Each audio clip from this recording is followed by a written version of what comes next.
I used to think that the smartest traders were the ones that would buy the bottoms and sell the tops, like they were catching reversals and timing every turning point perfectly.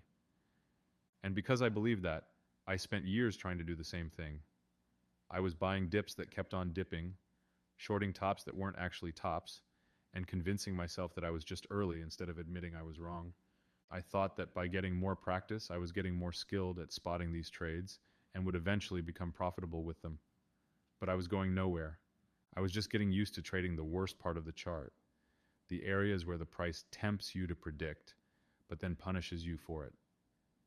It wasn't until I finally stepped back and asked myself a really uncomfortable question. If I'm getting all this practice, why am I not improving? So I looked back at my best trades, and that's when it hit me hard. The clean ones, the easy ones, the ones that actually felt controlled. They all had one thing in common. None of them were dip buying or top selling trades. They were all breakout trades, and that's when everything clicked.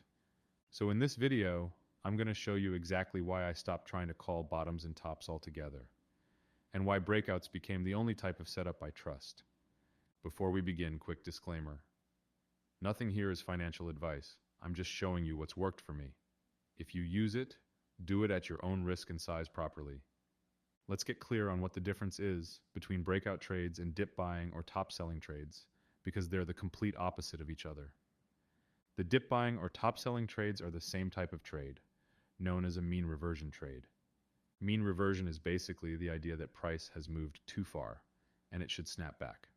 So if something drops hard, you buy it, because it can't go much lower. If something pumps, you short it, because there's no way it keeps going. It's trading against the current move. You're betting on exhaustion, not continuation. And on the other side, you've got breakouts. A breakout happens when price leaves a zone of balance and moves into a new area with strength and momentum behind it. You're trading with the move, not fading it. It's that moment where the market basically says, yeah, we're done ranging. Here's the real direction. So instead of trying to guess the turning point, you're waiting for the market to show you its hand. You let the move start first, you wait for the confirmation, and then you follow it. Now, in theory, both mean reversion trades and breakout trades are valid ways of trading, and both can be profitable. But there's a hidden cost to one of them that makes it a lot harder to stay profitable and grow over time, while the other actually has a hidden advantage that actually makes it easier to stay profitable and grow over time. It's like having the ocean current move against you one way versus having the ocean current move with you the other way. Which one will make it easier to sail and reach your destination? And the big mistake I made was thinking that as long as a trade made me money, it was a good trade, and I should keep taking that same type of trade in the future. But that is absolutely not the case. You see, every type of trade has an expectancy, and it can either be positive or negative. So if, for example, the market drops sharply, and you decide to enter long here with a 1-point stop and a 20-point target, which would give you a 20-to-1 risk reward. Not too bad, right? Now let's say this trade ends up working. I mean, that's great. You could just keep taking this type of trade when it appears and make 20 times your money, right? Well, no.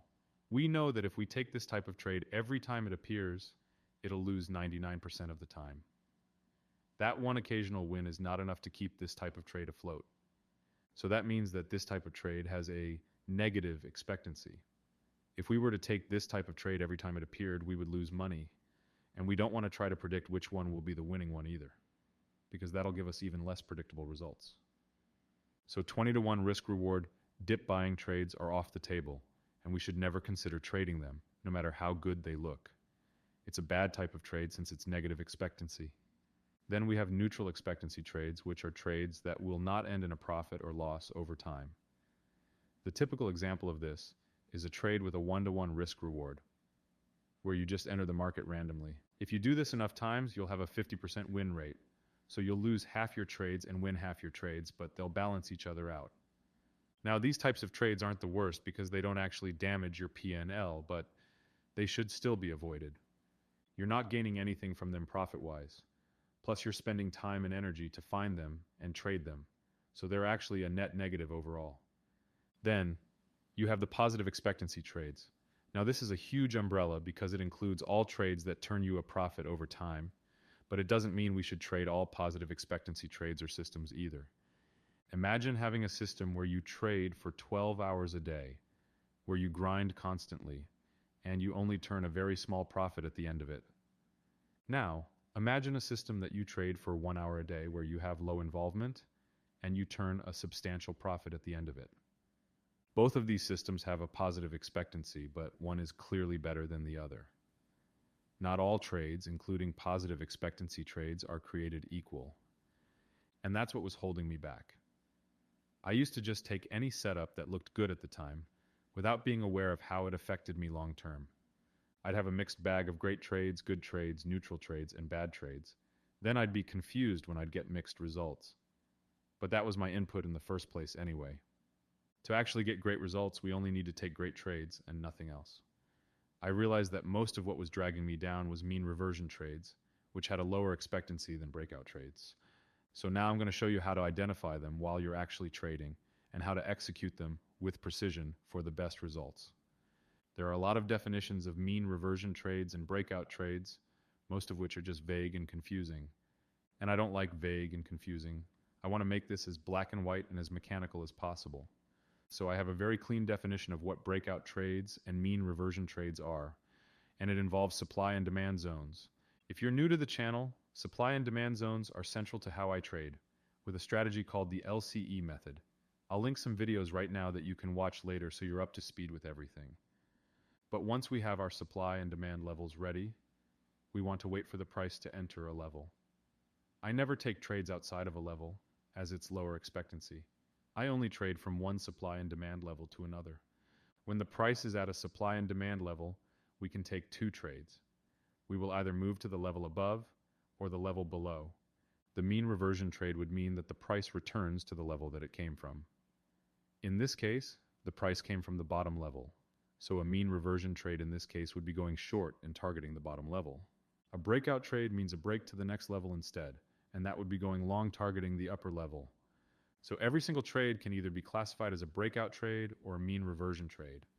And the reason I only take breakout trades is because they have a higher expectancy and are higher quality trades overall. When you're in a mean reversion trade, you're essentially betting that price fails to break out and will move back into the previous range. And ranges aren't the highest quality price action. So if you're in a mean reversion trade, even though you might be right, you'll probably have to endure some price action that's a lot more random and unpredictable before it hits your target. Your stop loss might keep getting teased or even hit, and the trade could still be right. It's a difficult trade to hold from a psychological perspective. Whereas with a breakout trade, we usually get much cleaner action. The price is breaking out of a range, not moving back into one. So we're probably getting sharp, trending action. We can move our stop to break even here relatively quickly, once the price moves a decent amount in our direction. If it hits us at break even, then we know it's probably a failed breakout and won't reverse to move back up again. And this move alone can greatly increase expectancy.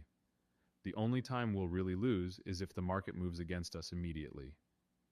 Any other time, even if it doesn't hit our target, we'll be able to manage it well. You can't do that with mean reversion trades.